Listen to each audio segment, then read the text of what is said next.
Hello, hello, hello! Yan, sinipag na naman ako makapag-edit at welcome to Pichilitos Resort. Dito to sa Pasacao, Camarines Sur. Bale, itong pag-swimming namin dito ay last year pa. Charot!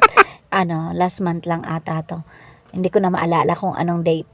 Tapos ito nga, nagbaon na si Ivy kasi last time na nag-swimming kami ay hindi nagbaon ng bruha. Kaya naman mga gutom kami. Tapos ngayon bumawi na siya. Napakaraming foods. O, 'di ba? Palaasang kaibigan, charis.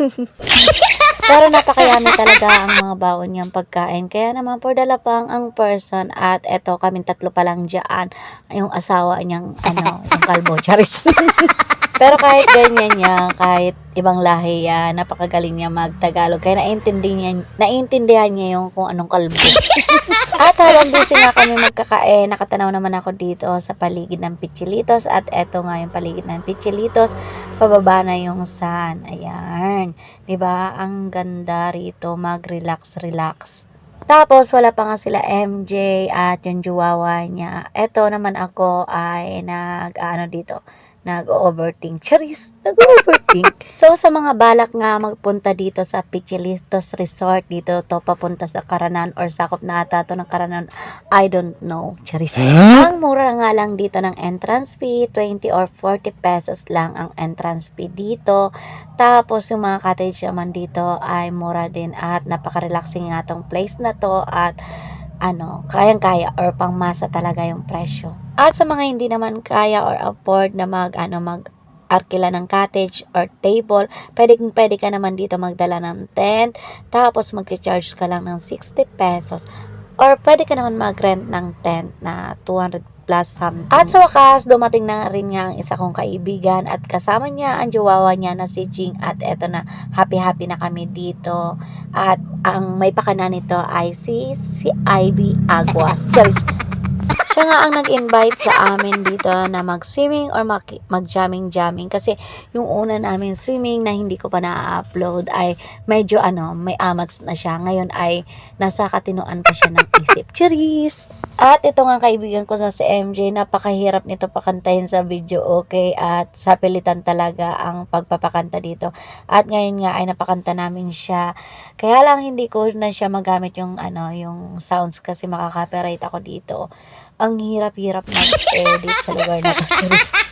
At alam nyo ba na hindi naman talaga masarap yung alak na iniinom namin dito. Ang pinakamasarap dito, yung bonding na masaya at totoo lang. At mararamdaman mo naman yon sa mga tao nakapaligid sa'yo kung totoo ba o hindi.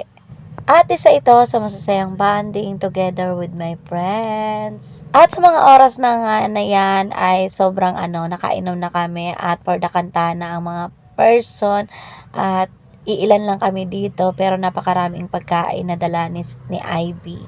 Yan, masasarap pati yung mga luto niyang pagkain dito. At sa pag-invite sa amin, Ivy, thank you so much sa pag-invite sa amin ni MJ.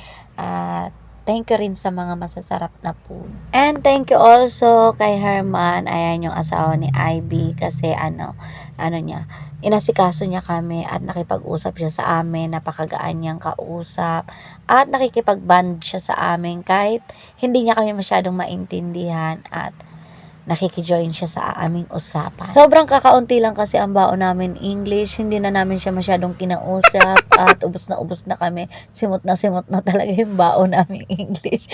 Kaysa duguin pa ang ilong namin ay kumanta-kanta na nga lang si MJ. Eto nga palang pa-swimming na to ni Ivy ay dahil to sa asawa niya kasi 8 days lang dito sa Pinas ang asawa niya, bakasyon lang. Kasi Chinese New Year to. Tapos ilang days lang ay lilipad na naman siya. Charis, lilipad. Ayan, umula na habang nag-edit ako. Itutuloy ko na to kasi ilang na lang naman.